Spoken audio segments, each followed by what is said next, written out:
এলো রথের দিন রে ভাই, ঠাকুর এলেন রথে চড়াই। জয় জগন্নাথ বলে সবাই, হাসি মুখে আনন্দে সবাই।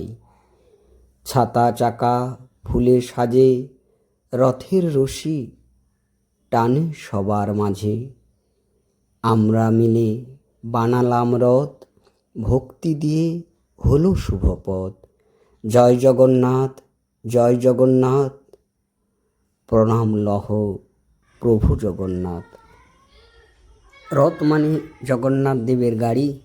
ছোটরা কাগজ বাক্স, কাঠি, রং আর থার্মোকল দিয়ে ছোট্ট একটা রথ বানিয়েছে। রথ সুন্দরভাবে সাজিয়েছে। তারা বলরাম, সুভদ্রা এবং জগন্নাথ ঠাকুরের তৈরি করেছে। এই রথ বানাতে গিয়ে তাদের যে সুন্দর একটা টিম ওয়ার্ক করেছে, সেই ভিডিও নিয়ে উপস্থিত হয়েছি। তারা এভাবেই ভগবানের সেবা করছে, দেখে খুব আনন্দ, তাই ভিডিওটি আপনাদের সঙ্গে আমি শেয়ার করলাম। যে রথ কমপ্লিট হয়ে গেছে, রথের এখন রশি পরানো চলছে। এই যে সৌমাল্য রথের রশি নিয়ে আসছে, আর সুরজ রথের রশি পরাচ্ছে। দেখি সুরজ, এই যে সুরজ রথের রশি পরাচ্ছে। আর এই যে কত সুন্দর রথ। আর এই যে শলা এবং কাগজ, রঙিন কাগজ, থার্মোকল সব কিছু কেটে কাগজ টাগজ দিয়ে, রঙিন কাগজ সব কিছু দিয়ে কত সুন্দর তৈরি করেছে এরা সকলে মিলে। আর ভিতরে যেখানে জগন্নাথ দেব থাকবে, এখানে সুন্দর আলোর ব্যবস্থা করেছে। এখানে জগন্নাথ দেব আর কিছুক্ষণ পরেই তার রথে বসবে। এই রথ হচ্ছে জগন্নাথ দেবের গাড়ি। বাচ্চাদের যেমন খেলনা গাড়ি থাকে, তাতে চড়ে ঘুরে বেড়ায়, তেমনি বছরে একবার জগন্নাথ দেব, বলরাম, সুভদ্রা তারা তিনজন তাদের এই গাড়ি রথ যাকে বলি, তাতে চড়ে আর কিছুক্ষণ পর বিকেলে ঘুরে বেড়াবে। আর এ পাশে এদের দুজন এই যে সাউন্ড সিস্টেম করছে। এখানে বেশ কয়েকদিন ধরে ছোটরা, স্বর্ণাভ এবং তার বন্ধুরা সকলে টিমওয়ার্ক করে এই কাজটি করেছে। খুব ভালো লাগছে। একটা দিন তারা বেশ আনন্দের সঙ্গে কাটাচ্ছে রথ তৈরিকে ঘিরে। এই উৎসব আমাদের শেখায় ভগবানের সেবা করতে, সবাইকে ভালোবাসতে।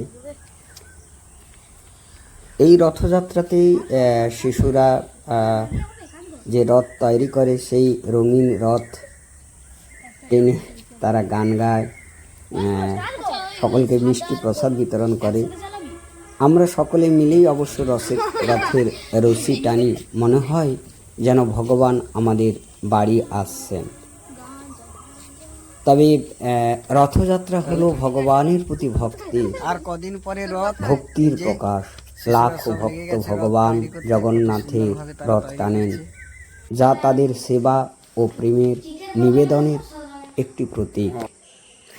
ভগবান জগন্নাথ রথে চড়ে মন্দির থেকে বাইরে এসে সকলে দৃষ্টিগোচর হন, ধনী গরিব, জাত পাত নির্বিশেষে।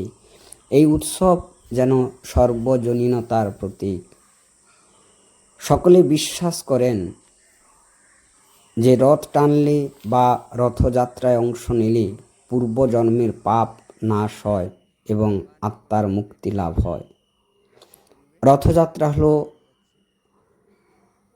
জগন্নাথ এক নবীন রূপে প্রকাশের উৎসব। এটি আমাদের জীবনের যেন পুনরুজ্জীবনের প্রতীক। এই উৎসব মানুষকে একত্র করে, জাতি ধর্ম বর্ণ ভুলে সবাই এক রশিতে টানে ভগবানকে। এটি সাম্প্রদায়িক সম্প্রীতির উদাহরণ। রথযাত্রা হাজার বছরের প্রাচীন উৎসব, যা ভারতীয় সংস্কৃতির একটি গুরুত্বপূর্ণ স্তম্ভ। যারা রথ টানেন বা দর্শন করেন, তারা স্বর্গ সুখ লাভ করেন বলে শাস্ত্রে উল্লেখ আছে। পরিশেষে কথাই বলবো, রথের মাহাত্ম্য হিন্দু ধর্মে এক গভীর আধ্যাত্মিক ও সাংস্কৃতিক গুরুত্ব বহন করে। মূলত এটি ভগবান জগন্নাথ, বলভদ্র এবং সুভদ্রার রথযাত্রাকে কেন্দ্র করে উদযাপিত একটি মহোৎসব, যার মূল কেন্দ্র উড়িষ্যার পুরী। তবে বর্তমানে পশ্চিমবঙ্গের মমতা বন্দ্যোপাধ্যায়ের উদ্যোগে দীঘায় পুরীর আদলে নির্মিত হয়েছে জগন্নাথ ধাম, যেখানে ভক্তদের ঢল নিশ্চয়ই চোখে পড়ার মতো। পশ্চিমবঙ্গের মানুষ সেখানেও জগন্নাথ রথযাত্রায় মেতে উঠবেন। তবে ভারতবর্ষের নানা প্রান্তে এই উৎসব পালিত হচ্ছে সমারোহে। জগন্নাথের কৃপায় সকলে ভালো থাকুন, সুস্থ থাকুন এবং জগন্নাথ দেবের আশীর্বাদ লাভ করুন। জয় জগন্নাথ।